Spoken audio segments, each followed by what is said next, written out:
اللہم صلی علی محمد وعلی آل محمد. آپس میں آپ گفتگو نہ کریں، اس کی وجہ سے میں ڈسٹرب ہوتا ہوں. آپ میری طرف متوجہ رہیں.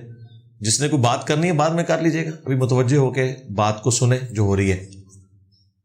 جہاں پہ تفصیلاً کوئی چیز ریکوائرڈ ہوگی تو میں اپنی کسی ویڈیو کو آپ کو ریفر کر دوں گا کہ اسے دیکھ لیں، اس میں نے تفصیلاً بیان کیا. یہاں پہ چونکہ یہ پرچیاں آتی ہیں تو آپ کا یہ حق ہے کہ میں انہیں پڑھ کے ان کے اوپر کوئی نہ کوئی اپنا جواب ضرور دوں. باقی تفصیلاً اگر ہر دفعہ بولوں گا تو پھر ایک ایک پرچی کے اوپر بھی ایک ایک گھنٹہ لگ سکتا ہے. چونکہ آپ نے کوئی ایسی پرچی نہیں یہاں بھیجی ہوتی جس پہ میں کئی سال پہلے تفصیلی ویڈیوز ریکارڈ نہیں کروا چکا. یہاں پہ ورڈکٹ دوں گا، ویڈیو کی طرف ریفر کر دوں گا انشاءاللہ تعالی. باقی یہ کچھ یہاں میں اسٹوڈنٹس دیکھ رہا تھا، انہوں نے وہ پہنی ہوئی shirt the damage has been done, تو اس کو ذرا تھوڑا آپ ٹیکنیکلی بھی اس چیز کو سمجھیں. بعض اوقات لوگ اس چیز کے اوپر، ہمارے اس نعرے کے اوپر اعتراض بھی کرتے ہیں کہ آپ کا یہ نعرہ نیگیٹو ہے، the damage has been done. تو انہیں بتایا کریں کہ قرآن حکیم میں اللہ تعالیٰ نے انہی الفاظ کے ساتھ باطل کا ذکر کیا ہے. سورہ الانبیاء میں اللہ تعالیٰ نے فرمایا کہ ہم حق کو باطل پر دے مارتے ہیں اور وہ اس کا بھیجا نکال کے رکھ دیتا ہے. The damage has been done. پھر سورہ بنی اسرائیل میں وہ مشہور آیت قل جاء الحق وزہق الباطل ان الباطل کان زہوقا. اے نبی فرماؤ حق آ گیا اور باطل کا کباڑا ہو گیا، اور باطل ہے ہی اس لیے کہ وہ مٹ جائے. The damage has been done. تو یہ نیگیٹو نعرہ نہیں ہے، یہ اللہ کی سنت ہے نعرہ لگانا کہ باطل کا ڈیمیج ہونا ہے، اور وہ کس کے ذریعے ہونا ہے؟ حق کے ذریعے انشاءاللہ تعالی. اللہ سے معافی مانگنے کے بعد بھی گناہ کی طرف دل مائل ہوتا ہے تو گناہ سے کیسے بچا جائے؟ پہلی بات ہے کہ یہ کہنا کہ دل گناہ کی طرف مائل نہیں ہوگا، یہ تو بھائی انسان کے لیے آلموسٹ امپاسبل ہے. محنت سے یہ مقام اچیو کیا جا سکتا ہے لیکن بائی نیچر یہ امپاسبل ہے، اور یہی آپ کا ٹیسٹ ہے. دنیا میں جتنے گناہ کے کام ہیں یہ اٹریکٹ فل ہیں. اگر یہ اٹریکٹ فل نہ ہوتے تو ان کو چھوڑنے پر جنت کیوں ملتی؟ جنت مشقت اٹھانے کے اگینسٹ ملتی ہے. گناہوں سے بچنا مشقت اٹھانا ہے، اسی لیے جنت ہے. اگر گناہ سے انسان کو تباً نفرت ہوتی، دل اس طرف مائل نہ ہوتا، تو پھر انسان کے لیے امتحان بھی ختم ہو جاتا. بخاری مسلم دونوں میں حدیث ہے، اللہ تعالیٰ نے جنت کو ناگوار چیزوں سے ڈھانپا ہوا ہے اور دوزخ کو خوشنما چیزوں سے ڈھانپا ہوا ہے. یعنی ہر وہ چیز جو دل کو بھلی معلوم ہوتی ہے وہ دوزخ کی طرف لے جانے والی ہے، اور ہر وہ چیز جو ناگوار ہے وہ جنت کی طرف لے جانے والی ہے. ظاہر ہے حلال اور حرام مال کی تمیز کرنا یہ ناگوار ہے طبیعت پہ. طبیعت تو یہی چاہتی ہے کہ راتوں رات کوئی حرام کام کر کے بندہ کروڑ پتی بن جائے، پھر توبہ کر لے. ہاں، تو ناگوار ہے طبیعت کے اوپر گناہ سے بچنا. اللہ تعالیٰ نے گناہوں میں لذت رکھ کے ہمارا ٹیسٹ بنا دیا. تو چونکہ گناہ میں لذت موجود ہے لہٰذا یہ نیچرل چیز ہے کہ گناہ کی طرف دل مائل ہوگا، اس میں ٹینشن لینے کی ضرورت نہیں. اور اگر گناہ کر بیٹھے اللہ کی طرف رجوع لے آئیں اور بار بار توبہ کرتے رہیں، اپنی صحبت اچھی اختیار کریں، قرآن حکیم ترجمے سے پڑھتے رہیں یا تلاوت ترجمے کے ساتھ سنتے رہیں. خود بخود آہستہ آہستہ خوف خدا کا غلبہ ہوگا اور ایک وقت آئے گا کہ اللہ تعالیٰ گناہوں سے انشاءاللہ چھٹکارا عطا فرما دے گا. ہاں بالکل، بڑے بڑے گناہوں سے تو بچ جائیں گے. رہے بہت چھوٹے گناہ، ان کے بارے میں اللہ تعالیٰ کہتا ہے کہ ہم ویسے ہی گرفت نہیں کریں گے اگر تم بڑے گناہوں سے بچ جاؤ. سورۃ النساء میں، سورۃ النجم کے اندر، سورۃ النحل کے اندر اگر بڑے گناہوں سے بچو گے، الا اللمم، جو چھوٹے موٹے گناہ ہیں ان سے ہم درگزر کریں گے. لیکن جن کو اللہ چھوٹا کہتا ہے وہ والے چھوٹے نہیں ہیں جن کو آپ چھوٹا سمجھ رہے ہیں. ہاں، آپ کے علم میں جتنے بھی گناہ ہیں وہ سارے بڑے ہیں. مشکات کی پہلی جلد میں نا گناہ کبیرہ کا بیان پڑھیں تو بخاری مسلم کی روشنی میں وہ سارے گناہ ذکر ہیں. سب سے بڑا گناہ ہے شرک، اس کے بعد ماں باپ کی نافرمانی، پھر قتل ناحق، چوری، بدکاری، جادو کرنا، قطع رحمی کرنا، کسی کے اوپر ظلم کرنا، جھوٹ، غیبت، چغلی، وعدہ خلافی، یعنی جتنے اللہ معافی دے گناہ جان دے انہوں سارے وڈے ہی نے، اور سارے تو بچنا ہے۔ اور اگر کوئی گناہ چھوٹا بھی ہے اسے اس نیت سے بار بار کرنا کہ خیر ہے اس کی کون سی پکڑ ہوگی، وہ بھی اللہ کے حضور بڑا گناہ ہے، کیونکہ بغاوت ہے۔ بخاری مسلم میں حدیث ہے کہ مؤمن کے لیے چھوٹے سے چھوٹا گناہ بھی اس طرح ہے جیسے اس کے سر پہ کسی نے پہاڑ رکھ دیا ہے، کتنی تکلیف ہوتی ہے، یعنی کرنے کے بعد اسے احساس ہوتا ہے۔ اور منافق کے لیے بڑے سے بڑا گناہ بھی ایسا ہے کہ جیسے ناک پہ مکھی بیٹھی تھی اڑا دی، کوئی پرواہ نہیں۔ تو یہ دل میں احساس پیدا ہونا کہ یہ مجھ سے غلط ہو رہا ہے، یہ بھی اللہ تعالیٰ کی طرف سے بہت کرم نوازی ہے۔ یہ احساس بھی مر جائے تو پھر انسان توبہ بھی نہیں کرتا۔ تو اس لیے ہر وقت اللہ کی طرف متوجہ رہنا چاہیے اور اللہ سے توفیق مانگتے رہنا چاہیے۔ قبرستان جانے کی دعا یا اہل القبور، کیا یہ حدیث صحیح ہے؟ یہ ضعیف روایت ہے جامعہ ترمذی میں، السلام علیکم یا اہل القبور، لیکن جو صحیح روایت ہے وہ صحیح مسلم میں ہے، وہ آپ کو اینڈ پہ ریسرچ پیپرز مل جائیں گے۔ پہلا ریسرچ پیپر رسول اللہ کی آخری وصیت ہے، اس میں نے دعا ڈالی ہے، السلام علیکم اہل الدیار من المؤمنین والمسلمین وَإِنَّا إِن شَاءَ اللَّهُ بِكُمْ لَلَاحِقُونَ نَسْأَلُ اللَّهَ لَنَا وَلَكُمُ الْعَافِيَةَ۔ سلام ہو تم پر جو یہاں قبرستان میں مومنین اور مسلمین دفن ہو، اور ان قریب ہم بھی تم سے آ کر یہاں پر ملنے والے ہیں، یعنی ہم نے بھی مر جانا ہے۔ ہم اللہ کے حضور اپنے لیے اور تمہارے لیے عافیت کا سوال کرتے ہیں۔ یہ دعا ہے جو صحیح سند سے ہے۔ پیدائش کے فوراً بعد جو بچے کے کان میں اذان دی جاتی ہے، کیا وہ صحیح حدیث سے ثابت ہے؟ اجماع امت ہے جی، صحیح حدیث کی ضرورت ہی نہیں، اس سے بڑی دلیل ہے۔ حدیث موجود ہے جامعہ ترمذی میں، اس حدیث کو امام ترمذی نے حسن صحیح کہا ہے، لیکن اصول محدثین کے اوپر بعض محدثین کے نزدیک وہ روایت ضعیف ہے، جس طرح ہمارے استاد شیخ زبیر صاحب اسے ضعیف کہتے تھے۔ لیکن فٹ نوٹ پہ شیخ زبیر صاحب نے لکھا ہے کہ امام ترمذی نے جو ساتھ یہ نقل کیا نا کہ امت کا عملی تواتر ہے، اس کے اوپر اجماع ہے کہ جو بچہ پیدا ہوگا اس کے کان میں اذان دینی ہے، تو یہ سفیشینٹ ہے، حدیث کی ضرورت نہیں ہے۔ یہ ذہن میں رکھیے گا، عملی تواتر اور اجماع امت یہ حدیث سے بڑی دلیل ہے، کیونکہ یہ سنت ہے جو عملی تواتر سے ٹرانسفر ہوئی۔ مثلا کوئی صحیح حدیث نہیں ہے کہ مردے کو آپ نے کس رخ پہ دفنانا ہے، لیکن مسلمانوں کا عملی تواتر نسل در نسل یہ ہے کہ قبلہ رخ دفنانا ہے۔ خود رسول اللہ کی قبر مبارک بھی کس طرح بنی ہوئی ہے کہ آپ علیہ السلام دائیں کروٹ قبلہ رخ کی طرف لیٹے ہیں۔ تو یہ مسلمانوں نے نسل در نسل ٹرانسفر کیا ہے۔ ہم بھی بچپن میں دین کتابوں سے نہیں سیکھتے، ماں باپ بچوں کو سکھاتے ہیں نا کہ نماز میں ایسے کھڑے ہونا ہے، وضو ایسے کرنا ہے۔ کتابیں تو ہم جب بڑی عمر کو پہنچتے ہیں نا تو پڑھتے ہیں۔ تو یہ جو سکھانا ہے صحابہ نے تابعین کو سکھایا، تابعین نے تبع تابعین کو سکھایا، یوں نسل در نسل دین ٹرانسفر ہوا۔ یہ ہے اجماع امت اور تواتر۔ اسی میں اذان بھی ہے، اقامت کوئی ثابت نہیں، اذان ہے۔ اور اذان بچے کو اٹھا کے یوں قبلہ رخ کھڑے ہو کر آپ دیں تو وہ کان سے ہی سنے، وہ کہتے ہیں کان میں اذان دینی ہے، کان میں ہی جاتی ہے آواز، کان میں۔ وہ بعض لوگوں نے وہ بنا کے ایسے رکھا ہوتا ہے کاغذ والا، یوں کر کے اذان دے رہے ہوتے ہیں۔ بس بچہ اٹھایا اذان دے، بس وہ ایک اعلان ہے۔ اور یہ نہیں ہے کہ جس بچے کے کان میں اذان نہیں ہوئی تو وہ مسلمان ہی نہیں ہے، یا جس بچے کا خطرہ نہیں ہوا وہ مسلمان ہی نہیں، یا جس کا عقیقہ نہیں ہوا وہ مسلمان ہی نہیں ہے۔ یہ تمام چیزیں سنت اعمال ہیں، ضرور کرنے چاہیے، لیکن مسلمان ہونے یا نہ ہونے کا تعلق اللہ، رسول، آخرت، قرآن کو ماننے سے ہے، لیکن ان سنتوں کا بھی اہتمام کرنا چاہیے۔ What are the roles and responsibilities of a husband and a wife in Islam؟ بھائی مشکات شریف میں دوسری جلد کھولیں اور ایک ایک چیز پڑھنا شروع کر دیں۔ سب سے بڑی رسپانسبلٹی یہ ہے کہ مرد و عورت ایک دوسرے کے ساتھ مخلص ہوں، ہاں، اور اس اخلاص کو انشور کرنے کے لیے اللہ نے دو بانڈ رکھ دیے ہیں، ایک سیکس کا بانڈ، دوسرا اولاد کا بانڈ۔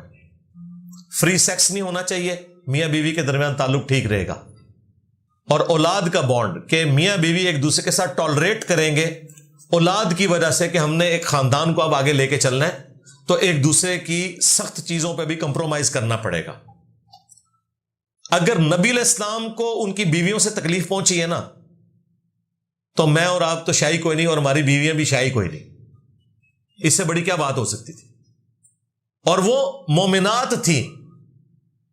حضرت نوح اور لوط کی بیویاں تو کافرہ تھیں, ان کا تکلیف پہنچنا تو سمجھ آتا ہے. نبی علیہ السلام کی بیویاں تو قطعی جنتی ہیں, دنیا اور آخرت میں رسول اللہ کی بیویاں ہیں. لیکن قرآن سورہ احزاب کھول کے دیکھیں, حضور کو اتنی تکلیف پہنچی کہ اللہ نے کہا کہ ان کو طلاق دے دو. ان کے سامنے آفر رکھو کہ بھئی اگر اسی غربت میں گزارا کرنا ہے تو کرو, ادروائز طلاق دیتا ہوں. اگر اللہ اس کا رسول اور آخرت کا گھر چاہتی ہو تو اس طرح ہی گزارا کرو.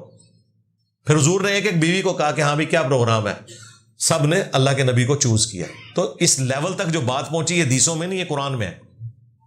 یہ اسی لیے تاکہ امت کو بتایا جائے کہ یہ تکلیف ہے. بخاری مسلم میں حدیث ہے کہ عورت کا یہ حال ہے کہ پوری زندگی اس کے ساتھ اس نے سلوک کرو نا, ایک دفعہ تکلیف پہنچے نا تو وہ یہ کہے گی کہ جب سے تیرے عقد میں آئی ہوں سکھ کا ایک دن بھی نہیں دیکھا. یہ نیچر میں.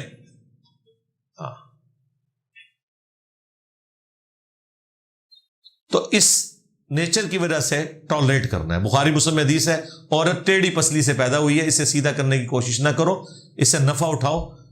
اسے سیدھا کرو گے تو توڑ بیٹھو گے, اور اسے توڑنا اصل میں اسے طلاق دینا ہے. تو یہ تکلیفیں اس کے ساتھ جڑی ہوئی ہیں. مرد بنو نا پھر. مرد کا مطلب یہ ہے کہ پھر وہ اس میں برداشت بھی زیادہ ہوگی, اس لیے طلاق کا حق مرد کو دیا گیا, عورت کو نہیں دیا گیا. اس کو ایک دوسرا حق خلا کا دیا گیا, لیکن وہ سارے حدود اور قیود کے ساتھ ہے.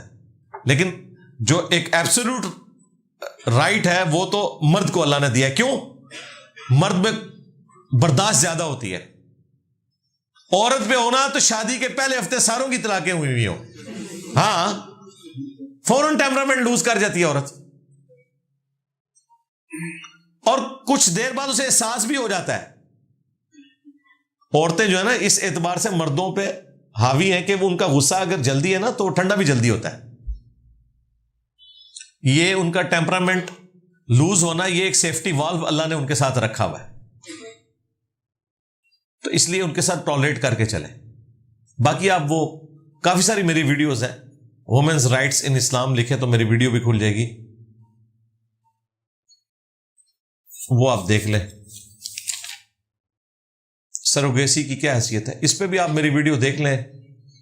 10 questions about medical ایجوکیشن, اس میں نے اس ٹاپک کو ڈسکس کیا. اور کوڈ ورڈز میں بات کر دیتا ہوں کہ اگر جو مرد و عورت میاں بیوی ہیں انہی کی چیزوں کو یوز کیا جائے اور کوئی تیسرا مرد یا عورت اس حوالے سے انوالو نہ ہو. بعض اوقات ہوتا ہے کہ وہ پریگنینسی کسی دوسری عورت میں وہ اس کو آگے پروان چڑھاتے ہیں, یا اسی طریقے سے سپرمز کہیں اور سے لیتے ہیں, وہ والا معاملہ غلط ہے. اگر سیم مرد و عورت ہے اور پھر اس میں کوئی ویلیو ایڈیشن کی جاتی ہے میڈیکلی تو اس میں کوئی حرج نہیں, سب کا اتفاق ہے. جب میں روزے رسول صلی اللہ علیہ وآلہ وسلم پر جاؤں تو کیا اعمال کر سکتا ہوں؟ صحابہ اور اہل بیت سے کیا ثابت ہے؟ روزہ شریف پہ تو جو سنت ہے 4 کتابوں میں, الموطا امام مالک میں, سنن کبریٰ البیہقی میں, المصنف ابن ابی شیبہ میں, فضل الصلاۃ علی النبی کے اندر. عبداللہ ابن عمر جب بھی مدینہ شریف سے سفر پر نکلتے یا واپس مدینہ شریف آتے تو مسجد نبوی میں 2 نفل پڑھتے, اور ہر دفعہ قبر رسول پر حاضر ہو کر پڑھتے السلام علیکہ یا رسول اللہ. پھر حضرت ابو بکر کی قبر پہ السلام علیکہ یا ابا بکر, پھر حضرت عمر کی قبر پہ السلام علیکہ یا عمر. تو یہ ہے سنت کہ آپ نے سلام عرض کرنا ہے, 2 نوافل پڑھنے, اور جتنی دفعہ آپ کو موقع ملے سلام عرض کریں. یہ ہے, وہاں جتنا دروشی پڑھ سکتے ہیں وہ پڑھیں, لیکن جالیوں کے سامنے زیادہ دیر کھڑے ہو کر جھمگٹا لگانا اس سے نبی الاسلام نے منع کیا ہے. وہ ابو داؤد میں حدیث ہے, میری قبر پر میلہ نہ لگا لینا, تم دنیا کے کسی بھی حصے میں مجھ پر درود پڑھو گے اللہ تمہارا درود مجھ تک پہنچا دے گا. اللہم صلی علی محمد وعلی آل محمد. سوچنے کا مرکز دل ہے یا دماغ؟ اب تو سائنس کہتی ہے کہ دونوں مرکز ہیں, نیورونز دل میں بھی ہیں, اور میں نے کئی سال پہلے اس کے اوپر تفصیلی ویڈیو ریکارڈ کروا دی ہے. Instrument of intellect is brain اور ہارٹ. سوچنے کا جو آلہ ہے وہ دماغ ہے یا دل؟ قرآن حکیم میں دونوں طرح کی آیات موجود ہیں, وہ میں نے دونوں ڈسکس کی ہیں. ایک تفصیل طلب یہ ٹاپک ہے وہ آپ میری ویڈیو دیکھ لیں. اگلے زمانوں میں قرآن کی آیات کی تشریح ہوا کرتی تھی جو سائنٹیفک، جو پیورلی سائنٹیفک. اگلے زمانوں میں قرآن کی ان آیتوں کی کیا تشریح ہوا کرتی تھی؟ بس وہ جتنا نالج تھا اتنا ہی تھا، زیادہ تر کی تو غلطی ہو جاتی تھی، ظاہر ہے نہیں پتہ چلتا تھا. والدین اگر بے حیائی کے کاموں میں ملوث ہوں تو اولاد کیا کرے؟ اولاد دعا کرے، صبر کرے. ماں باپ کا تو کوئی علاج نہیں ہے جی، ان کے ساتھ تو لڑائی بھی نہیں کر سکتے، زبردستی بھی نہیں کر سکتے. اور اگر شادی شدہ ہے تو بہتر یہ کہ پھر لادہ ہی ہو جائے، اپنی نسل کو تو بچائیں. ظاہر ہے ماں باپ کے ساتھ سختی والا معاملہ تو نہیں ہو سکتا. اور اگر کوئی قانونی کارروائی کرنی ہے وہ آپ ضرور کر سکتے ہیں، جا کے تھانے میں رپورٹ کر دیں، خود نہیں کچھ کر سکتے. خلا کے معاملے میں آپ کا کیا نظریہ ہے کہ عورت جب بھی چاہے مرد کو چھوڑ سکتی ہے؟ یہ تو نظریہ کسی کا بھی نہیں دنیا میں. یہ اس جھوٹے مفتی کا ہے جس نے خود سے میری طرف منسوب کر دیا. یہ اس کا نظریہ ہے، میرا تو نہیں ہے. میرا نظریہ تو ویڈیو میں ریکارڈ ہے. چونکہ آپ نے میرا نظریہ پوچھا نہیں ہے نا، آپ نے یہ پوچھا ہے. یہ نظریہ کسی کا بھی نہیں پلانٹ ارتھ پہ. جمہوری حکومت میں احتجاج کا کیا طریقہ ہے؟ جس طرح گورے کر رہے ہیں جی، ظاہر ہے مسلمانوں سے تو آپ نے احتجاج کا طریقہ نہیں سیکھنا. جس طرح گورے احتجاج کر رہے ہیں وہی طریقہ ہے. پلے کارڈز اٹھا کے کسی بلڈنگ کو نقصان نہیں پہنچانا. ایک چھوٹی سی یلو کلر کی سٹرپ لگائی ہوتی ہے، اس سٹرپ کو نہ کوئی مفتی اعظم کراس کر سکتا ہے، نہ کوئی امیر المجاہدین کراس کر سکتا ہے. یہ ساری بدماشیاں، ساری گنڈا گردیاں یہ پاکستان میں ہی ہیں. خواہ وہ ریاستی اداروں کی ہوں، چاہے پولیٹیکل لیڈرز کی ہوں، چاہے عوام الناس کی ہوں. ادھر دیکھیں ایک پٹی لگا کے جاتے ہیں. کبھی آپ نے دیکھا ہے کہ یہ اس کو کراس کرے؟ اور اگر کراس کر دیں وہ بچتا ہے کوئی نہیں. پھر دن رات عدالتیں چلتی ہیں، سزائیں دیتے ہیں. وہ ایک کا دکا واقعات کوئی اس طرح کے رپورٹ ہو جاتے ہیں. اوورال تو آپ دیکھ رہے ہیں کتنے ملین مارچ جو ہیں وہ وہاں پہ ہو رہے ہیں اسرائیل کے خلاف، بڑے آرگنائز طریقے سے چل رہے ہیں. نماز کے اختتام پر دعا کے بعد طویل سجدہ یا سر کو پکڑ کر دعا کرنا، اس کی کوئی شرعی حیثیت نہیں ہے جی. بس دعا کریں آپ، بے شک ہاتھ اٹھا کے کریں. اور سجدے میں دعا کرنی ہے تو نماز کے سجدے میں دعا کریں. وہ مسلم میں حدیث ہے کہ سجدے میں انسان اپنے رب کے قریب ہوتا ہے. خوب دعائیں مانگو. کیا زندہ انسان قبر کے عذاب کو دیکھ سکتا ہے؟ جیسا کہ میرے بہت سے ملنے والے کہتے ہیں کہ زندہ لوگ سانپ وغیرہ دیکھ سکتے ہیں. وہ یوٹیوب کی فلموں میں ہی دیکھتے ہیں، اوریجنلی کوئی نہیں ہوتا ہے. یہ بیریئر ہے بھائی. بخاری مسلم میں حدیث ہے، مدم ایک صحابی تھا حضور کا، آپ کو وضو کرواتا تھا. خیبر کے موقع پہ اسے تیر لگا، وہ شہید ہو گیا. صحابہ نے کہا کہ تمہیں شہادت مبارک ہو. نبی علیہ السلام نے فرمایا کہ تم اسے شہادت کی خوشخبری سنا رہے ہو، جبکہ میں یہ دیکھ رہا ہوں کہ آگ کی چادر ایک جو مال غنیمت میں سے اس نے چوری کی تھی وہ اسے پہنا دی گئی ہے. اور نبی علیہ السلام وہ دیکھ رہے ہیں، صحابہ نہیں دیکھ رہے. صحابہ ڈر کے اٹھے.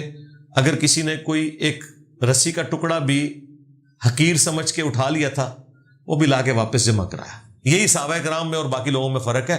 انہیں جب غلطی پتہ چلتی تھی فوراً توبہ کرتے تھے. یا آپ پورا قرآن گزار دیں، آپ احادیث بیان کریں، کسی کے کان پہ جوں تک نہیں رینگتی.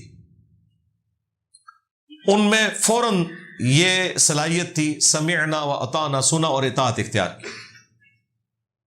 مسلم شریف میں حدیث ہے، نبی علیہ السلام نے فرمایا کہ میں نے ارادہ کیا کہ تمہیں عذاب قبر سنوا دیا جائے، دکھانا نہیں، سنوا دیا جائے، لیکن مجھے پھر خدشہ ہوا کہ تم اپنے مردے دفنانا چھوڑ دو گے.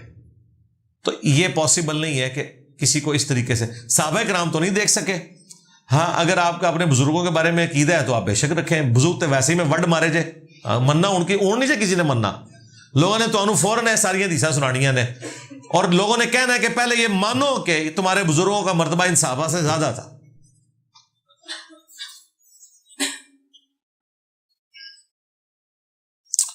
آپ جو بابوں کو پوائنٹ آؤٹ کر کے تنقید کا نشانہ بناتے ہیں، آپ کو نہیں لگتا کہ ان میں سے کچھ ٹھیک ہوں گے جس کی وجہ سے آپ کی قیامت کے روز پکڑ ہو سکتی ہے؟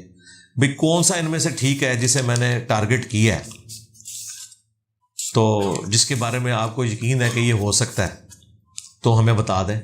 دوسری بات، ہم نے کسی بابے کو نہیں کہا، بابے کے عقائد و نظریات کو کہا ہے.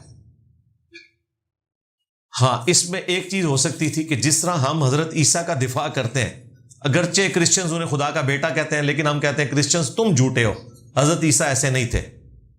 یہ ہم ان کے بابوں کے لیے وکالت کیوں نہیں کرتے؟ اس لیے نہیں کرتے میرے بھائی کہ عیسیٰ ابن مریم کے پیچھے قرآن کھڑا ہے، ان بابوں کے پیچھے ایک اور بابا کھڑا ہوا ہے، قرآن و حدیث کو نہیں کھڑا ہوا. اس طرح کے جو بابے ہیں ان کا ہم دفاع کرتے ہیں.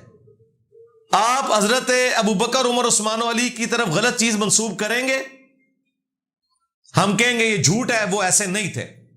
یا اگر ان میں کوئی کمزوری نکلی ہم بتائیں گے یہ وقتی کمزوری تھی، لیکن الٹیمیٹلی یہ ہوا. آپ ان کے بارے میں بکواس نہ کریں. کیوں؟ ان کے پیچھے قرآن و سنت کھڑے ہوئے ہیں.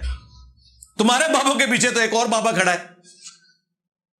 چشتی رسول اللہ والے کی بات کا رد کریں گے، وہ کہے گا میرے تو پہلے شبلی رسول اللہ گزرے، تو پھر ہم یہ کہیں گے وہ بھی غلط، وہ بھی غلط. تو ان بابوں کو مروایا کس نے؟ ان کے ماننے والوں نے. مجھے بتائیں، جب آپ کہیں گے چشتی رسول اللہ صحیح ہے، میں کہوں گا غلط ہے، تو الٹیمیٹلی پھر یہی ہوگا کہ بھی تیرے بزرگوں نے بھی اگر پڑھایا پھر بھی غلط ہے. اور یہ سنت ہے صحابہ کی. صحیح مسلم میں حدیث ہے، مقدمہ پڑھے مسلم شریف کا. عبداللہ ابن عباس کے سامنے کچھ فتوے لائے گئے حضرت علی کے، کوفے میں وہ بیٹھے ہوئے تھے. حضرت علی چونکہ آخری 5 سال کوفے میں رہے تو وہ وہاں پہ فیصلے بھی کرتے تھے لوگوں کے مقدمات کے. اب ابن عباس وہ فتوے پڑھتے جا رہے ہیں اور کہہ رہے ہیں نہیں اللہ کی قسم علی نے یہ فیصلہ نہیں کیا ہوگا، علی ایسا نہیں کر سکتا، علی ایسا نہیں کر سکتا. یار ابن عباس زندہ ہے، یہ کوئی ہزاروں سال بعد کی بات نہیں ہے. چند سال بعد ابن عباس کہہ رہے ہیں یہ حضرت علی نے تو کہا ہی نہیں ہوگا، اور اسی جگہ پہ جہاں حضرت علی فیصلے لکھتے تھے. پھر انہوں نے کہا افسوس انہوں نے قیمتی علم کو ضائع کر دیا، اور ایک جملہ بڑا سخت بولا. انہوں نے کہا اللہ کی قسم اگر علی نے بھی یہ فیصلے کیے ہوتے تو علی گمراہ ہو جاتا. دسو تسی ہوندے کہ حضرت علی نے گمراہ کہتا ہے. اور بھائی جب قرآن و سنت کو اسٹیبلش کرنا ہوتا ہے نا، پھر ننگی تلوار بننا پڑتا ہے. حالانکہ حضرت علی کی بزرگی مانی ہوئی ہے، لیکن ابن عباس کہہ رہے ہیں اللہ کی قسم اگر علی نے یہ فتویٰ دیا ہوتا تو علی گمراہ ہو جاتا، علی ایسی بات نہیں کر سکتے. لیکن جملہ ذرا غور سے سنیں، جبکہ یہ جن بزرگوں کی بات کر رہے ہیں نا، ان کی تو کتابیں بتا رہی ہیں کہ وہ یہی کچھ تھے. میں چوتھے محلے اور دفاع کروا کے مر کیوں جاواں کیا مدل دن اللہ دے حضور. میں اپنا مقدمہ اللہ کے حضور لڑ سکتا ہوں کہ یا اللہ ان کے پیچھے کوئی سند نہیں تھی، 99.9% چانس تھے کہ یہ فراڈی ہیں. میرے سامنے یہ ہے کہ میں 1% کو دیکھوں گا یا 99% کو. سیدھی سی بات ہے. جبکہ ان کے ماننے والے بھی ان کا فراڈ مان رہے ہو. اور تم لوگ تو آج تک گرو نانک کا فیصلہ نہیں کر سکے. سکھ کہتے ہیں ہمارے، آپ کہتے ہو ہمارے. اب میں گرو نانک کے فضائل کے اوپر ویڈیوز ریکارڈ کرواؤں؟ میں تو پریکٹیکلی دیکھوں گا بھی وہ جو تعلیمات بتا رہا ہے وہ قرآن و سنت کے خلاف ہے. بھائی ہم ان تعلیمات کو صحیح نہیں سمجھتے. آپ کہیں نہیں یہ ان کی ہو نہیں سکتی، وہ خود ٹھیک تھے. او جاؤ نسوئے تو اڈے ابے تسی سامو انہوں نے پیمپر میں پوانے نے. ہاں میں ان بزرگان دین کا دفاع کروں گا جن کے پیچھے قرآن و سنت کھڑا ہے. ہاں صحابہ اور اہل بیت، بس اس کے بعد کسی کا دفاع نہیں ہوگا. کیونکہ تم کسٹوڈین ہو نا.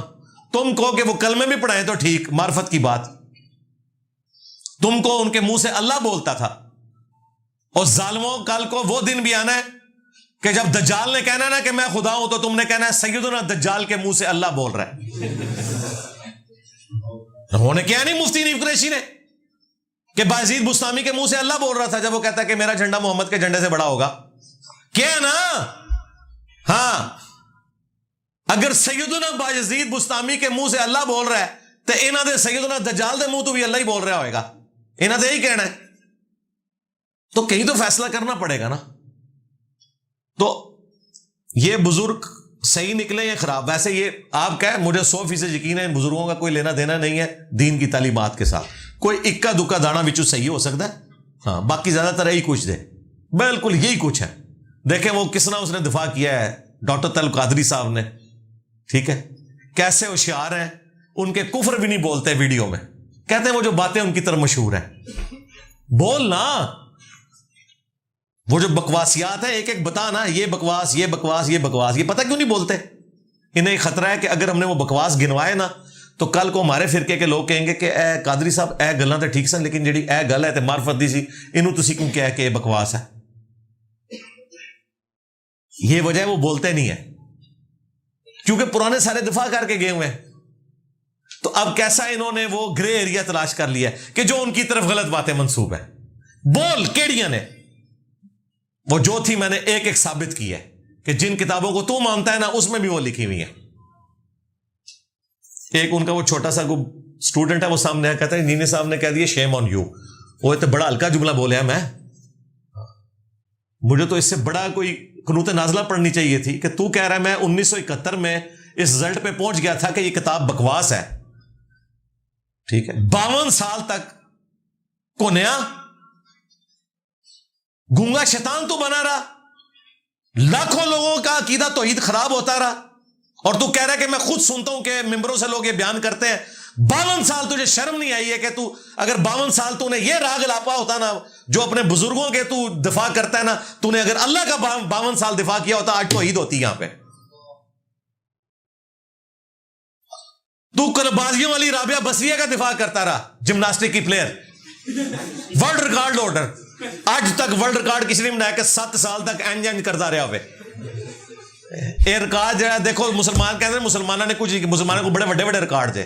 رابعہ بصریہ کا ریکارڈ یہ آپ کے پاس ہے. مسلمانوں مبارک ہو آپ کو کہ آپ کی وہ رابعہ بصریہ تھی جو 7 سال تک لڑکتی ہوئی تہمت پہنی ہوئی بے حیائی کی حالت میں کعبے حج کرنے کے لیے گئی. نال دسیا کر انہیں انڈر ویئر پہ آیا سی تھلے جدو لڑک رہی سی. ہاں خالی توتی نہیں سی, پورا کلیئر کریں گا کیونکہ یہ قرآن و سنت کا تم نے جو جنازہ نکالا ہے پھر تم کلیریفائی کرو گے. اور مسلسل 7 سال لڑکتی رہی. اس دوران نہ اس نے پیشاب کیا, نہ اس نے کھانا کھایا, نہ اس نے نماز پڑھی کیونکہ وہ مسلسل لڑکتی رہی ہے. یہ اینڈ پہ ہم پوچھیں گے کہ یہ وہ کس نبی کی ماننے والی تھی. نبی اور ان کے صحابہ تو اس طریقے سے لڑک کے نہیں جاتے تھے حج عمرہ کرنے کے لیے. پھر اس سے بڑا جھوٹ کے جی کعبہ استقبال کے لیے آ گیا جی اتھے. اور ظالموں صلح حدیبیہ کے موقع پر صحابہ کرام اور رسول اللہ کے درمیان تلخ کلامی ہو گئی ہے. حضرت عمر سے بدتمیزی ہو گئی. پوری زندگی روتے تھے کہ مجھے حضور سے اس طریقے سے گفتگو نہیں کرنی چاہیے تھی. بخاری مسلم اٹھا کے دیکھو اس بات پہ کہ حضور نے کہا کہ آپ واپس چلیں گے, معاہدہ کر لیا. حضرت عمر نے کہا ہم سچے ہیں جب تو ہم جائیں گے آگے. اس سے بڑا کوئی موقع تھا کہ کعبہ رسول اللہ کے قدموں میں حاضر ہو جاتا.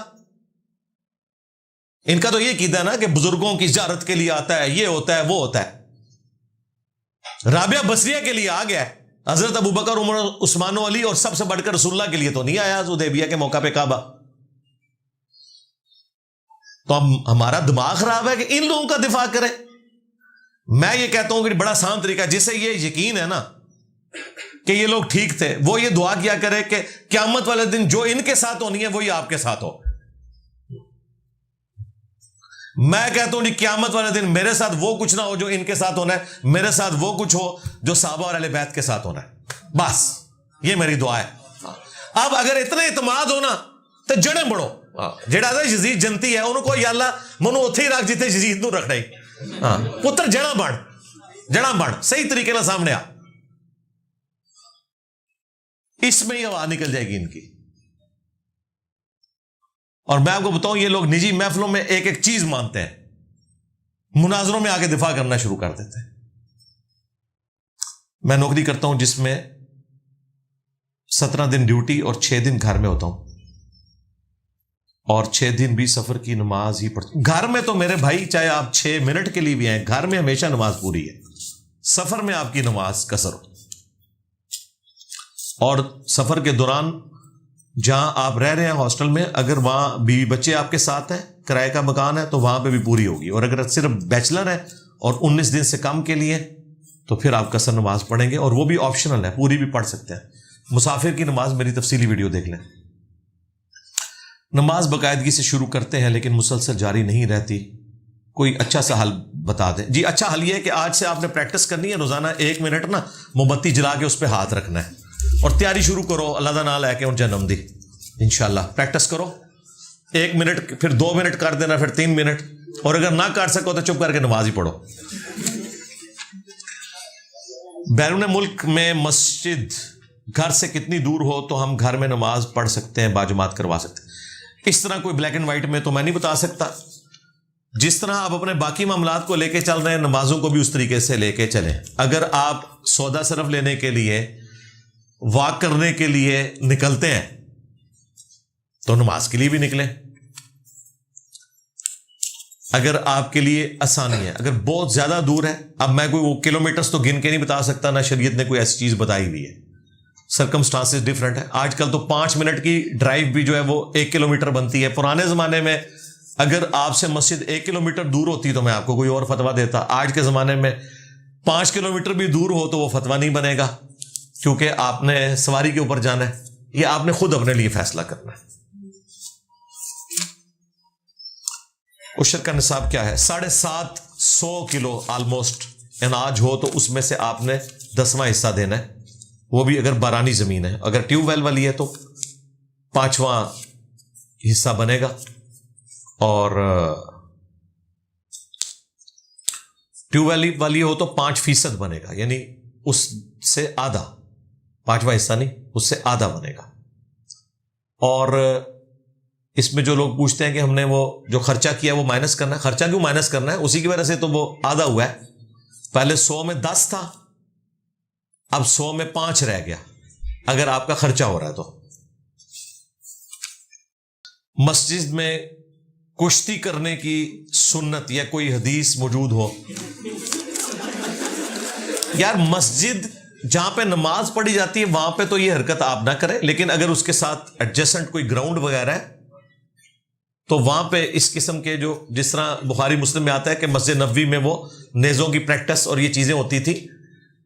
اب جس مسجد کے اندر قالین بچھے ہوئے ہیں اس قالین کے اوپر تو آپ نے گھوڑے نہیں دوڑانے, نہ کوئی وہاں پہ اس طریقے سے کشتیاں کروانی ہیں. البتہ جو جس طرح مدارس بنے ہوئے ہیں یا مسجد کے ساتھ پارکنگ ایریا بنا ہوا ہے یا گراؤنڈ بنا ہوا ہے, اس میں بالکل وہیں پہ ہونی چاہیے. ساری ایکٹیویٹیز مساجد کے اندر ہونی چاہیے اس قسم کی. یا مساجد کے نیچے بیسمنٹ جس طرح ملیشیا میں بنی ہوئی ہیں, ویکینڈز کے اوپر بچے مہینے میں 1 ویکینڈ مسجد میں گزارتے ہیں, اس ماحول کے ساتھ وہ فیملیئر ہوتے ہیں. تبلیغی جماعت نہیں, گورنمنٹ لیول کے اوپر یہ کیا جاتا ہے, انہیں وہ سارے کی ساری ایک نارمز سکھائی جاتی ہیں. اگر 2 نمازیں جمع کرنی ہو تو کیا انہیں جماعت سے پڑھنا لازم ہے یا علیحدہ پڑھنا بھی جائز ہے؟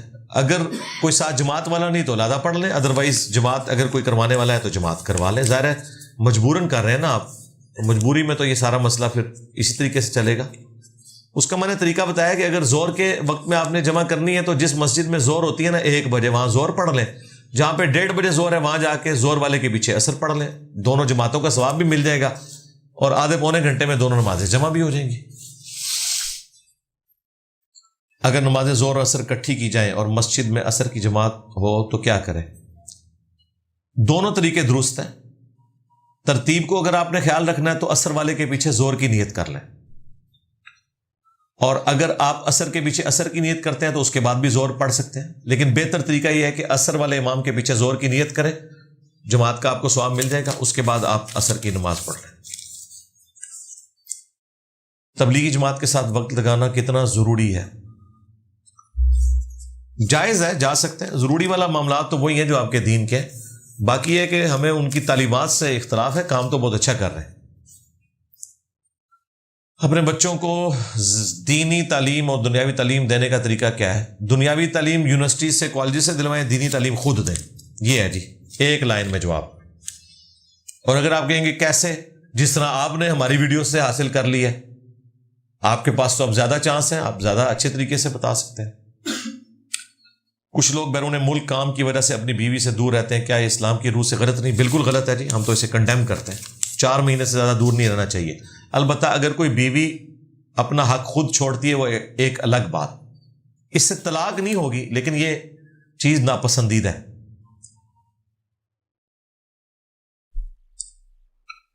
دیوار پر قرآن یاد لکھی ہوں تو کیا ان کی طرف پاؤں کر کے بیٹھ سکتے ہیں؟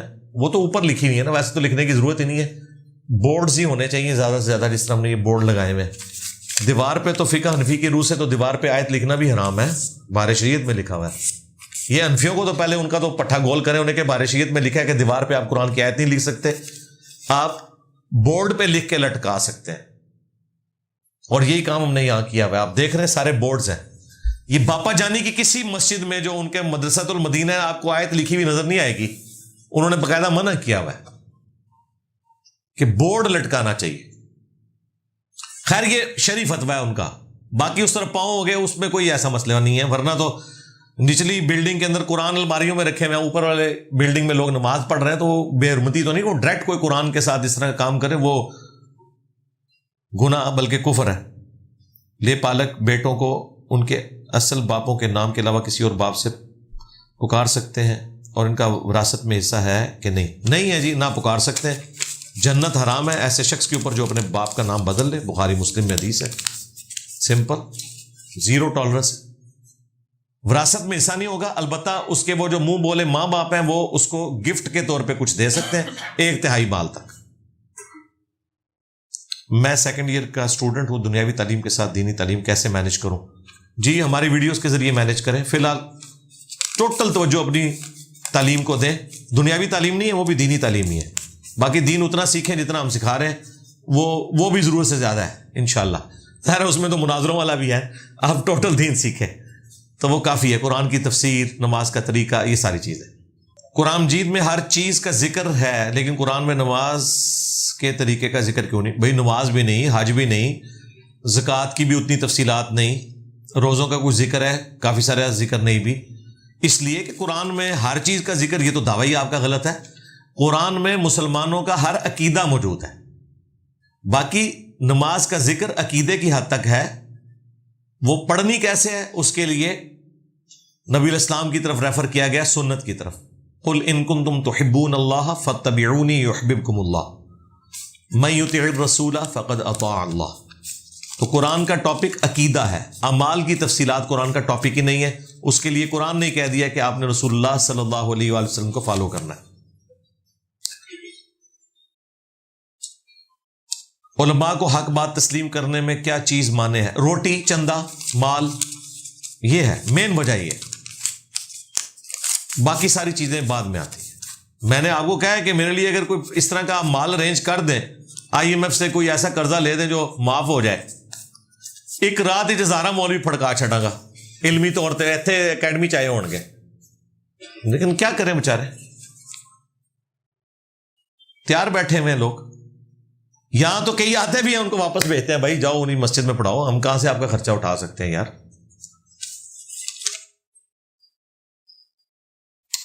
کیا امام جعفر صادق کی کوئی فقہ ہے؟ اگر ہے تو اہل سنت اسے فالو کیوں نہیں کرتے؟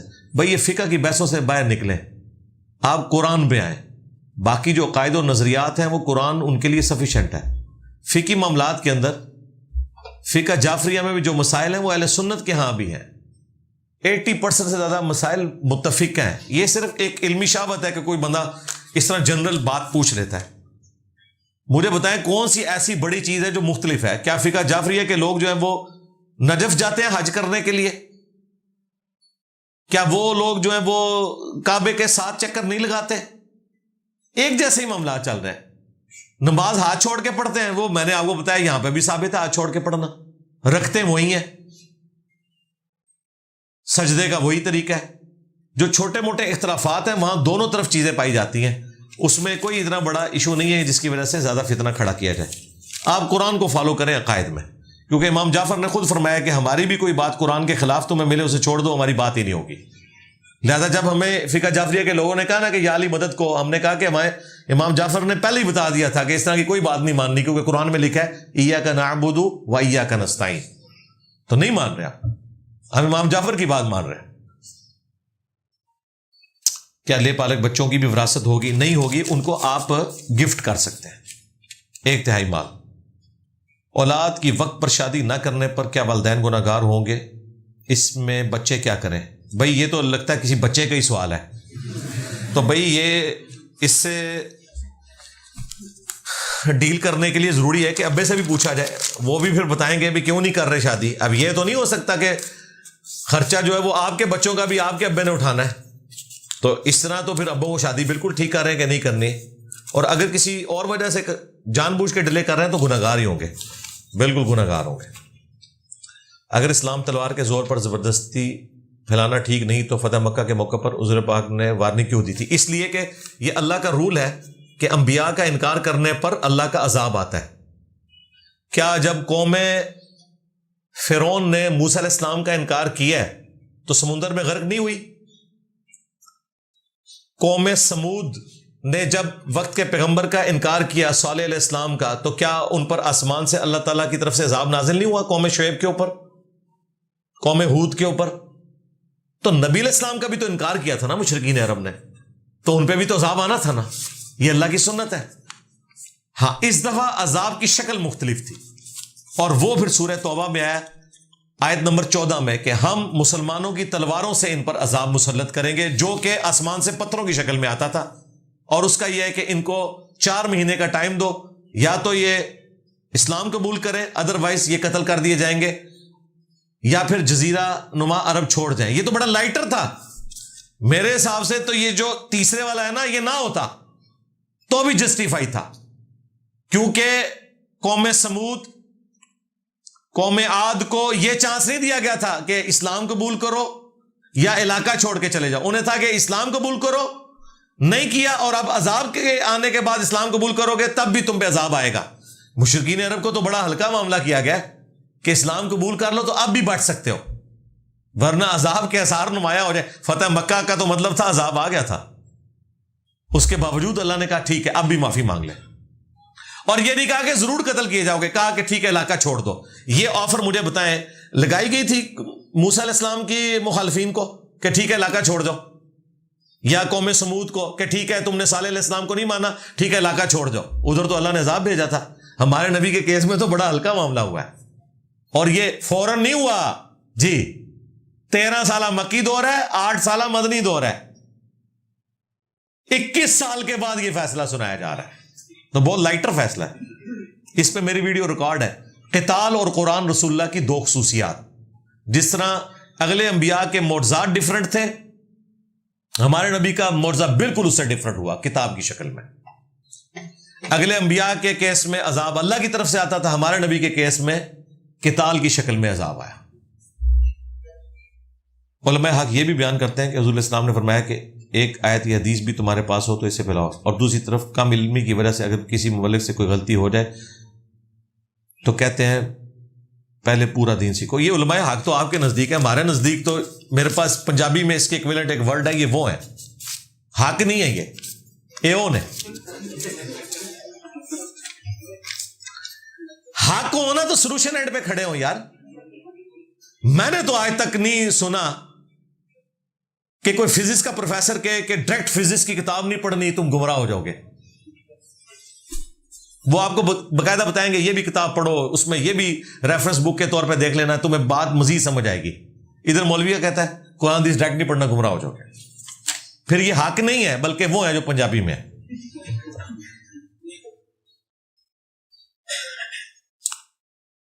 کلین شیو کروانے والا گناہگار ہوگا یا پھر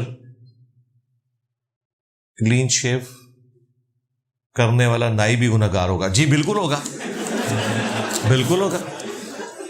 اس کے اوپر باربر کی جو جاب کے حوالے سے یا باربر کی جو دکان ہے اس کے اوپر میری تفصیلی ویڈیو ریکارڈ ہے. بالکل کلین شیو نہیں کر سکتے، ہاں خط وغیرہ کر سکتے، فیشل بھی کر سکتے ہیں. فوت شدہ نابالغ بچہ والدین کی شفاعت کروائے گا؟ بالکل کروائے گا. وہ بخاری میں جو تعلیقاً حضرت ابو ہریرہ کی دعا ہے اس میں تو ہے کہ اس کو میرے لیے شفاعت کا ذریعہ بنا. بالکل کرے گا، اتفاق ہے. کچھ لوگ قرآن سے فال نکالتے ہیں، کیا یہ درست ہے؟ بدعت ہے جی، کوئی فال نہیں نکلتا. گناہگار ہوں گے، قرآن کی یہ توہین کر رہے ہیں. اللہ نے انسان کو کیوں پیدا کیا جبکہ اللہ کی عبادت کے لیے فرشتوں کی بھی کمی نہیں؟ یہ اللہ نے اپنی مرضی سے پیدا کیا بھائی، اس لیے پیدا کیا کہ اس کی اوبیڈینسی کی جائے. بس اس لیے کہ اللہ تعالیٰ آپ کو جنت دینا چاہتا تھا، اور اس کے لیے کہ اللہ تعالیٰ نے اپنے ساتھ آپ کو خدائی میں شریک کر لیا ہے. خالق اور مخلوق کے فرق کے ساتھ موجے مارو ہمیشہ کی زندگی، تھوڑے سال کی زندگی دیکھ کے ہمیشہ کی جنت کما لو. میننگ گاڈ والا میرا کلپ دیکھے، اس میں میں نے ٹاپک وائی آئی لو گاڈ، یہ میرا کلپ ہے ہدایہ پورٹل ہدایہ وکٹری چینل کے اوپر، انگلش سب ٹائٹل کے ساتھ ہے. کمال کا. جو بچہ پیدا ہوتے ہی مر جائے کیا ان کا حساب ہوگا؟ نہیں جی، حساب تو پیدا ہونے کے کچھ عرصے بعد بھی بھرے تو تب بھی نہیں ہوگا. نابالغ کے اوپر کوئی گرفت نہیں ہے. بخاری میں تعلیقاً روایت ہے، 3 لوگوں سے قلم اٹھا ہوا ہے. ایک نابالغ، دوسرا سویابا، تیسرا بزرگان دین. ہاں شتیات، پاگل مجنون. کہتے نا بزرگاں تو قلم اٹھیا، ان کا بالکل اٹھیا ہے قلم. میرا قلم. ہمارے ملک میں جو برین ڈرین کی لہر چل رہی ہے، اس کی وجہ سے رشوت دے کر ٹیسٹ پاس کروانا جائز ہے. کون سا؟ باہر جانے کے لیے؟ نہیں، رشوت دینا تو بالکل غلط ہے. برین ڈرین کی لہر صحیح چل رہی ہے نا، کیا کریں؟ ادھر بیٹھ جائیں بے روزگار، خودکشیاں کریں لوگ. بالکل برین ڈرین کوئی نہیں ہے نا. یہ ٹرمز گوروں سے سیکھی ہیں تو ان سے تمیز بھی تھوڑی سیکھ لیں. ٹرمز وہاں سے اٹھاتے ہیں اور مسئلے یہاں فٹ کرتے ہیں لا کے. اللہ کے بندو، برین ڈرین ان لوگوں کا مسئلہ ہے، ان ملکوں کا جہاں پہ جابز موجود ہوں، جہاں پہ دو کی روٹی بھی نہ مل رہی ہو، وہاں سے پھر ہجرت کرنا ہی عافیت ہے. یہاں تو پہلے ہی ضرورت سے زیادہ آپ کے پاس برین موجود ہے، اس کو استعمال کرنے کی جگہ کوئی نہیں ہے. ہاں تو یہ غلط ہے اس طرح کی رشوت والا معاملہ. 2 بیٹوں اور 1 بیٹی میں وراثت کیسے تقسیم ہوگی؟ صرف اس طرح تقسیم نہیں ہوتی ہے، وہ دیکھنا ہوگا کہ مرنے والی ماں ہے یا باپ ہے. مرا نہیں ہے تو آلے کچھ بھی نہیں ہوئے گا پھر. لوگ زندگی میں پوچھتے ہیں جی میرا کتنا حصہ بن گیا بھائی. کیوں بھائی؟ تو کمایا بھی نہیں، تیرا کہاں سے حصہ بن گیا؟ مرنے کے بعد ہوتا ہے وراثت کی کیلکولیشن، مرنے کے بعد ہوتی ہے.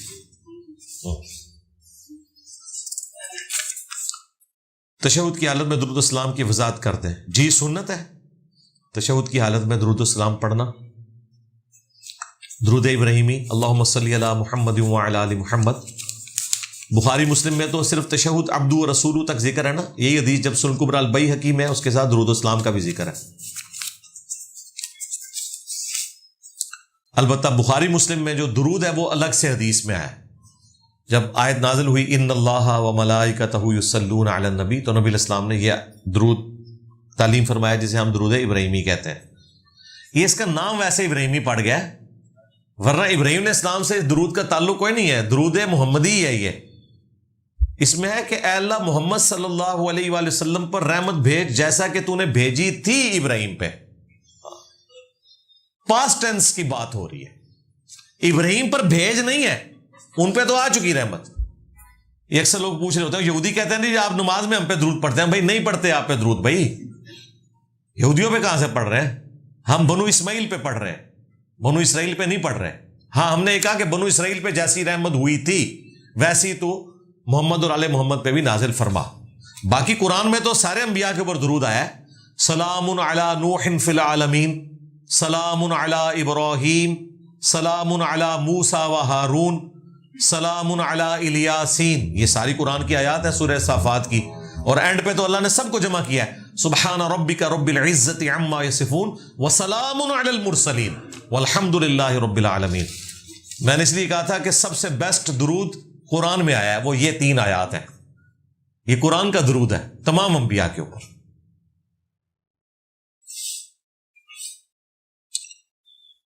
بار بار ڈراؤنے پریشانی والے خواب آئیں تو ان سے بچنے کے لیے کچھ سنت وظائف. آخری 3 صورتیں ہیں جی، سورۃ البقرہ کی آخری 2 آیات ہیں اور آیت الکرسی رات کو سونے سے پہلے یہ پڑھ لیں.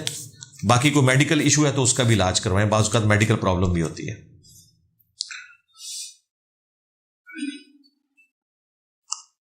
ہمارے معاشرے میں آج کل ازدواجی ایشوز اور فیملی ایشوز کے اوپر دن بدن کیا لکھا ہے جی، لوگ خودکشیاں کر رہے ہیں. جی کر رہے ہیں. اسلام کی نظر میں ان ایشوز کو ڈسکس کیوں نہیں کیا؟ جی ہم تو کرتے ہیں بھائی، کیوں نہیں کرتے؟ بار بار ڈسکس کرتے ہیں. آپ کے مولوی 8 مارچ کے اوپر یہ کہہ رہے ہوتے ہیں یہ عورتیں کیوں باہر نکلی ہوئی ہیں، ہم وومنز رائٹس ان اسلام بتا رہے ہوتے ہیں. یہ وجہ ہے جی. آپ کے مولوی وہاں پہ پہنچے ہوتے ہیں ان کو روکنے کے لیے، ہم یہاں بیٹھ کے بتا رہے ہوتے ہیں کہ یہ بھی غلط کر رہی ہیں، مولوی بھی غلط کر رہے ہیں، دین یہ بتا رہے ہیں. تو ہم تو کوشش کر رہے ہیں. اللہ کے فضل سے ہمارے سارے اسٹوڈنٹ رن مرید ہیں، اللہ کے فضل سے. جو اللہ عورت کے زیور کی چھنکار سنانے کی اجازت نہیں دیتا، وہ کیسے چہرہ دکھانے کی اجازت دے سکتا ہے؟ تو احرام کی حالت میں نامحرموں کی موجودگی میں اللہ چہرہ کیوں دکھانے دیتا؟ چہرہ دکھانے نہیں دیتا، چہرہ کھلا رکھا جاتا ہے. ظاہر ہے اتنی بھیڑ میں اس کے سانس کا پرابلم ہو سکتا ہے. اللہ تعالیٰ نے اس کو اس اعتبار سے یہ رکھا ہے. اور دوسرا آزمائش رکھیے, چہرہ اس لیے نہیں ہے کہ آپ دیکھیں, ہاں اس لیے ہے کہ آپ کے لیے آزمائش بنے اور آپ نہ دیکھیں تو اسی چنگا رزلٹ کٹیا جائے.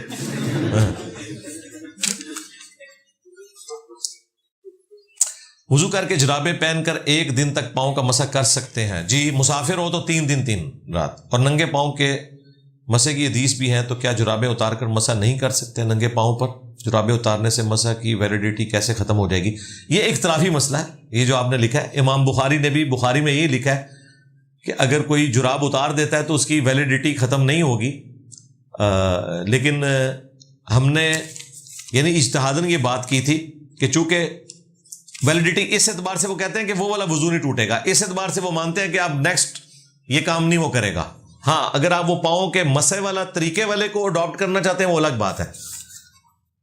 جبکہ ہمارے نزدیک جو بندہ وضو اپنا قائم کیے ہوئے ہے جراب پہ مسح کی بنیاد پہ, تو جیسے ہی جراب اتارے گا اس کا وضو ٹوٹ جائے گا.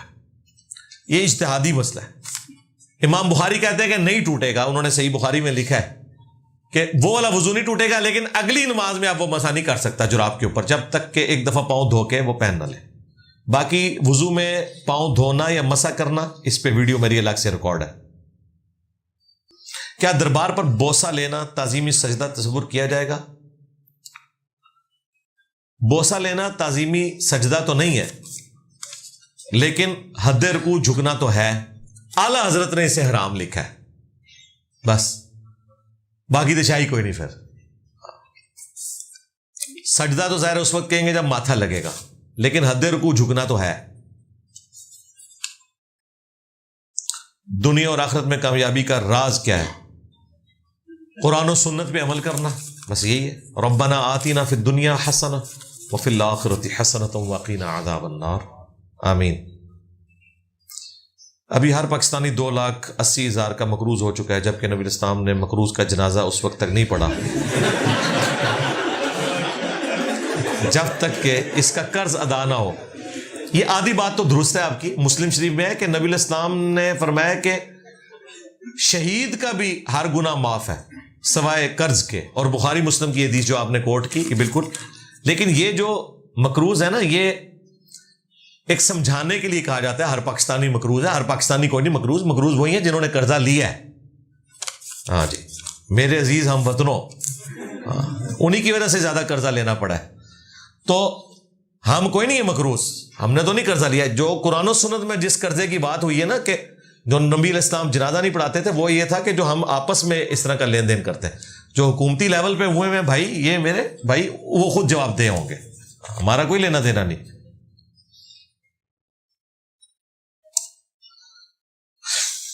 کیا بیرون ملک رہنے والا مدد کے لیے ایسی عورت سے دوسری شادی کر سکتا ہے جو کہ ضرورت مند ہو مگر کنڈیشن کے وہ ٹائم میں یکسانیت کر سکتا ہے؟ یعنی وہ رکھنے کی نیت سے کہہ رہے ہیں کہ یہ ویسے ہی جھوٹ بول کے شادی کر رہے ہیں؟ اگر تو میرے بھائی شادی گھر بسانے کے لیے پھر تو ٹھیک ہے, ادروائز یہ جو کاغذی نکاح ہوتے ہیں یہ تو حرام ہے. نہ وہ نکاح تصور ہوں گے جو آپ وہاں پہ پرمٹ لینے کے لیے کر رہے ہوتے ہیں. آپ ہفتے میں 1 دن غیر مسلموں کے لیے بھی رکھ دیں, جس دن آپ ان کے اسلام کے متعلق سوالات لیں. بھئی ہم تو ہفتے میں 2 دن دیتے ہیں, اللہ کا شکر ہے. ہم نے ڈنڈورا تو نہیں پیٹنا ہوتا نا. غیر مسلم ہماری ویڈیوز دیکھ رہے ہیں اللہ کے فضل سے. اس کا رزلٹ یہ نکلا ہے کہ جو لوگ غیر مسلموں میں تبلیغ کا کام کر رہے ہیں اپنے زوم میں, وہ پھر جیلس ہو کے میرے خلاف ویڈیوز بنانا شروع کر دیتے ہیں. تو ان کے تو جیلسی کا میں کوئی نہیں کچھ کر سکتا. باقی غیر مسلموں کے الحمدللہ سوال لیتے ہیں, ہم آ کے سوال کرتے ہیں, اللہ کا شکر ہے. 1 دن کیا سارے دن مخصوص ہے, سب کچھ ریکارڈ کروا دیے. خیرات کیا چیز ہے اور یہ تمام لوگوں میں یعنی ہمسایوں اور رشتہ داروں میں تقسیم کر سکتے ہیں یا صرف دربار میں؟ دربار لکھا ہے. خیرات کیا کہہ رہے ہیں؟ یہ صدقہ اور خیرات سب لوگوں میں تقسیم کریں, غریب امیر کا کوئی فرق نہیں. صدقہ جو منت کا ہوتا ہے نا کہ اگر میرا یہ کام ہو گیا تو میں یہ کروں گا, وہ صرف غریبوں میں دینا ہوتا ہے. عام جو نظر نیاز ہے وہ آپ دیں, عام صدقہ بھی دیں. جس طرح یہ عقیقہ ہے, عقیقہ بھی تو عام صدقہ ہے نا, یہ منت والا تو نہیں ہے, تو وہ غریب امیر دونوں کھا سکتے ہیں. سنت طریقے پر تشہد بیٹھنے میں تکلیف ہو تو اسے چھوڑا جا سکتا ہے. ہاں ٹھیک ہے میرے بھائی, قیام چھوڑا جا سکتا ہے اگر آپ کو کوئی مسئلہ ہو تو, رکوع چھوڑا جا سکتا ہے, اشارے سے نماز پڑھی جا سکتی ہے, سجدہ اشارے سے ہو سکتا ہے, تو یہ بھی ہو سکتا ہے. جس طرح مسئلہ نمبرز اور علمی مجالس فریز ہو گئی ہیں, یہ پبلک سوال و جواب بھی فریز ہوں گے. اللہ نہ کرے جی کبھی یہ فریز ہوں. ہاں یہ تو اب لائف ٹائم چلنے ہیں, یہ نہیں فریز کرنے والی بات, سیدھی سی بات ہے, کیونکہ ریئل ٹائم لوگ آتے ہیں. تو مولویوں کی تو پوری کوشش ہے کہ فریز ہو, انہوں کہتے ہیں باہر ٹوٹ جاؤ, باہر ٹوٹ جاؤ. ٹھیک ہے, تو یہ تو انشاءاللہ تعالیٰ اسی طریقے سے چلیں گے انشاءاللہ. آپ کے واٹس ایپ گروپس میں آسک امام ویب سائٹ شیئر ہوئی ہے, اس حوالے سے اس کا استعمال کیا جائے گا, انفارم کر دیں. ہاں جی بالکل, یہ ہمارے ولید بھائی ہیں راول پنڈی کے, وہ یہ کام کر رہے ہیں. وہ تمام ہماری ویڈیوز کی ٹائم لائنز لکھتے ہیں, چاہے وہ لائیو سیشن ہو شاید بلال کے چینل پہ, چاہے قرآن کلاسز ہوں یا میرے یہ پبلک سیشن ہو, وہ اتنی ڈیٹیل لکھی ہوتی ہیں انہوں نے کہ وہ پیسے دے کے بھی نہیں کام کروایا جا سکتا. وہ فری یہ بندہ کام کر رہا ہے, اللہ کا شکر ہے. اور مجھے تو کئی اسٹوڈنٹس کی منتیں مار کے وہ ٹائم لائن لکھوانی پڑتی تھی. ظاہر میرے لیے تو اتنا ٹائم دینا پاسبل نہیں ہے, تو ہم اپلوڈ کرتے ہیں, میرے خیال 1 گھنٹے کے اندر اندر وہ ٹائم لائن پوری کی پوری لکھ دیتے ہیں آسک امام کے نام سے. وتر کے سجدے کی لمبائی کتنی ہوگی حدیث کے مطابق؟ اتنا لمبا سجدہ ہوتا تھا کہ عام آدمی 50 آیتیں تلاوت کر سکتے. یہ کون سی حدیث میں جی؟ اس کا ریفرنس بھی لکھتے ہیں, میں بھی اس کو پڑھ لوں گا, میرے علم میں تو نہیں ہے جی.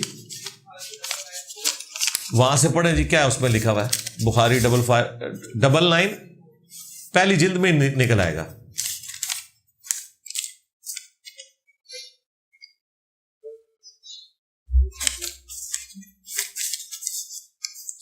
ڈبل 94 سینٹر ہی جا کے کدھر آئے گی جی؟ ہاں پڑھے نہیں پڑھے میں نہیں, میرے نظر کا مسئلہ ہے, میں نہیں پڑھ سکوں گا.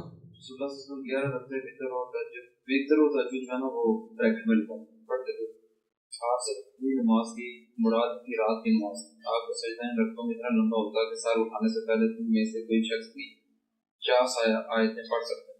اور فجر کی نماز فرض سے پہلے آپ سنتے, آپ سنت 2 رکعت پڑھ دیتے, اس کے بعد داہنے پہلو پر لیٹ رہتے ہیں. ٹھیک ہے, تو یہ انڈیویجول جو نماز ہے نا, یہ 50 آیات تو پھر بھی کم ہے. بخاری مسلم میں ام عائشہ کہتی ہیں کہ نبی علیہ السلام رات کو 4 رکعت نماز پڑھتے, اور ان کی خوبصورتی نہ پوچھو, ان کی لمبائی نہ پوچھو, اور اس کے بعد پھر 4 رکعت پڑھتے, اور پھر فجر کا وقت داخل ہو جاتا تھا. سورۃ البقرہ جتنا قیام کیا, اتنا ہی رکوع, اتنا ہی قوما, اتنا ہی لمبا سجدہ. تو یہ نفلی عبادت کے طور پہ انڈیویجول اگر کوئی کرنا چاہے وہ ضرور کرے. تو وہ جو رات کی نماز ہے, جو نبی علیہ السلام سے 11 رکعت بھی ثابت ہے, 13 رکعت بھی ثابت ہے, 9 رکعت بھی, 3 رکعت بھی, 5 رکعت بھی, جو وتر کی نماز ہے 2+1 کر کے.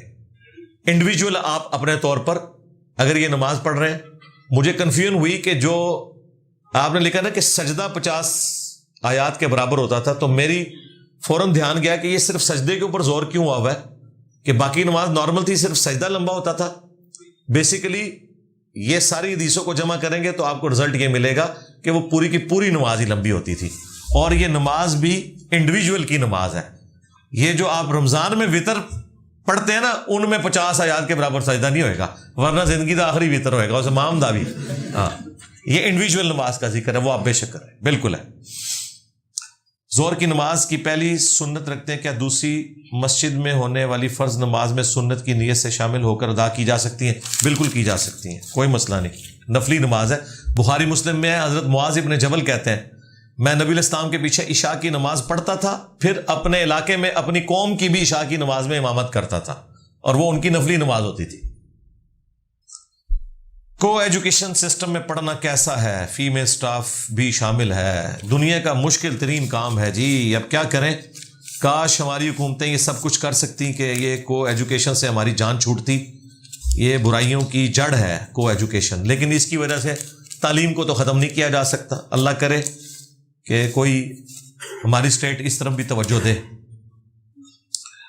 آپ نے کہا کہ تعویذ گلے میں نہیں ڈال سکتے، لیکن عبداللہ ابن عمر اعوذ بکلمات اللہ التامات یہ والی دعا اپنے نابالغ بچوں کے گلے میں لکھ کر ڈال دیتے تھے. یہ جی ترمذی میں، ابو داؤد میں اس پہ دو طرح سے کلام کیا گیا کہ وہ تختی پہ لکھ کے ڈال دیتے تھے کہ تاکہ وہ بچے وہ اس تختی سے پڑھ کے اسے یاد کریں.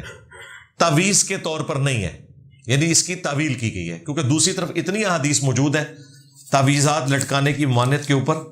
اس لیے اس حدیث کا جو فارم ہے وہ یہ والا ہے. اسی لیے میں نے آج سے آلموسٹ کوئی 8-9 سال پہلے مسئلہ نمبر 109 جب ریکارڈ کروایا تھا تعویذات کا، اس میں میں نے اس حدیث کو ڈسکس کیا ہوا ہے. یہ عبداللہ بن عمر والی یا عبداللہ بن عمر ہے، ان دونوں میں سے کوئی ایک ہے صحابی.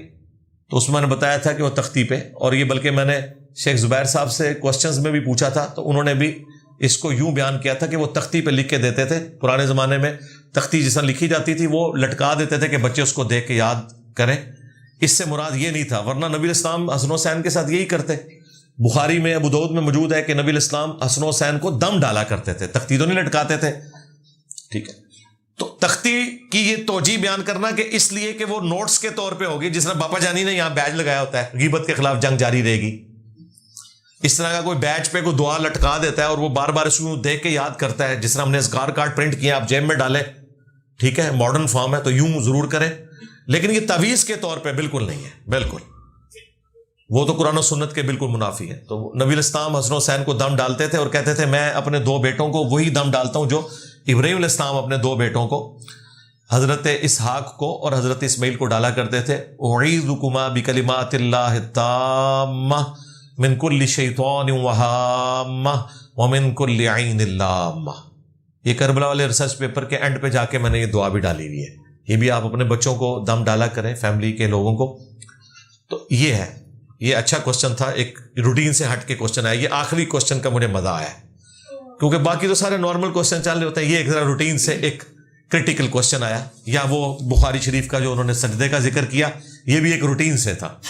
تو یہ ان پرچیوں کی برکت یہ ہوتی ہے کہ اگر کوئی اس قسم کا سوال آ جائے جو بالکل روٹین سے ہٹ کے ہے، مجھے بھی موقع مل جاتا ہے کہ میں اس سے لرن کروں، یا اس میں کہیں بتانے میں مجھ سے کوئی کمزوری رہ گئی تو میں اسے صحیح طریقے سے بیان کروں اور مزید آئندہ کے لیے آپ کے پاس نالج آ جائے. لے جی، آپ کا پورا تھدا ختم الحمدللہ. عثمان بھائی 1 منٹ رہ گیا پیچھے، اب آپ کیا کریں گے؟ ریڈی ہے؟ اچھا انشاءاللہ تعالی. چونکہ وطر کا پرچی نہیں آئی میرے پاس. کیوں جی پیچھے بٹھا دیں؟ اچھا، وطر کا صحیح طریقہ مسئلہ 130 میں میں نے وطر کے 7 سنت طریقے بتائے میں. صحیح بخاری میں سب سے افضل طریقہ یہ ہے کہ 2 رکعت پڑھ کے آپ نے سلام پھیر دینا اور 1 رکعت الگ سے کر کے پڑھنی ہے. اسی میں آپ نے دعائے قنوت پڑھنی ہے. دعائے قنوت پڑھنے کے 2 طریقے ہیں. پھر ایک تو یہ کہ سورہ فاتحہ سورت ملا کے ساتھ ہی دعا پڑھ دیں، اور دوسرا طریقہ یہ ہے کہ آپ نے سورہ فاتحہ سورت ملانے کے بعد تکبیر کہنی ہے، اللہ اکبر کہنا ہے، اور دوبارہ سے ہاتھ باندھ کے آگے دعا پڑھنی ہے. یہ دونوں طرح کے طریقے ثابت ہیں، جس طریقے سے بھی کریں. باقی وطر کے 7 طریقے ہیں. نبی الاسلام نے 5 وطر 2 سلام سے بھی پڑھے ہیں، 1 سلام سے بھی پڑھے ہیں، یعنی اکٹھے بھی پڑھے ہیں، علیحدہ بھی پڑھے ہیں. پھر 7 کے بھی 2 طریقے ہیں، پھر 9 وطر کے بھی طریقے ہیں، 13 کے بھی. تو یہ 7 کے قریب وطر کے طریقے بنتے ہیں. مسئلہ 130 یہ 2016 میں نے ریکارڈ کروایا تھا ربیع الاول کے موقع پہ، اسی لیے کہ میں ساری تفصیلات اس میں ذکر کر چکا ہوں. کافی لوگوں نے دعاؤں کے لیے بھی کہا ہوا ہے، اس لیے ہم توسل اور وسیلے کے طور پر اینڈ پہ دعا بھی کر لیتے ہیں. اللہم انی اسألک بانک انت اللہ لا الہ الا انت الاحد الصمد الذی لم یلد ولم یولد ولم یکن له کفوا احد وإلہکم الہ واحد لا الہ الا هو الرحمن الرحیم الف لام میم اللہ لا الہ الا هو الحی القیوم. اللہم صلی علی محمد وعلی آل محمد. اللہم ربنا آتنا فی الدنیا حسنہ وفی الآخرۃ حسنہ وقنا عذاب النار ربنا آتنا من لدنک رحمۃ وہیئ لنا من امرنا رشدا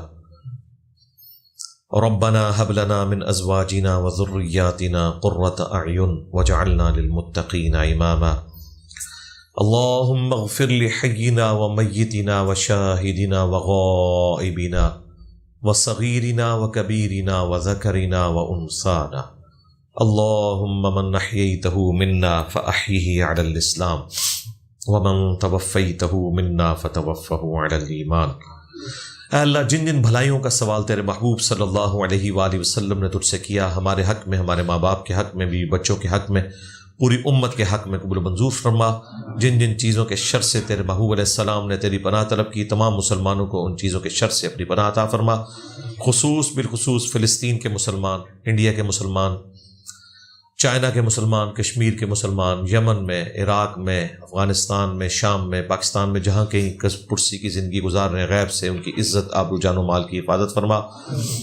حاضرین کے جو چھوٹے بڑے رشتہ دار فوت ہو چکے مغفرت فرما، جو بیمار ہیں انہیں شفا عطا فرما، حاضرین کے دلوں میں جو جو نیک اور جائز دعائیں ہیں قبول فرما، تمام مسلمانوں کے حق میں یہ دعائیں قبول فرما، ہمارے ملک پاکستان کی خیر فرما، پورے عالم اسلام کی خیر فرما، اندرونی اور بیرونی خطرات سے محفوظ فرما۔ سبحان ربک رب العزت عما یصفون وسلام علی المرسلین والحمد للہ رب العالمین، صلی اللہ علی النبی الکریم وعلی آلہ واصحابہ اجمعین الی یوم الدین، آمین۔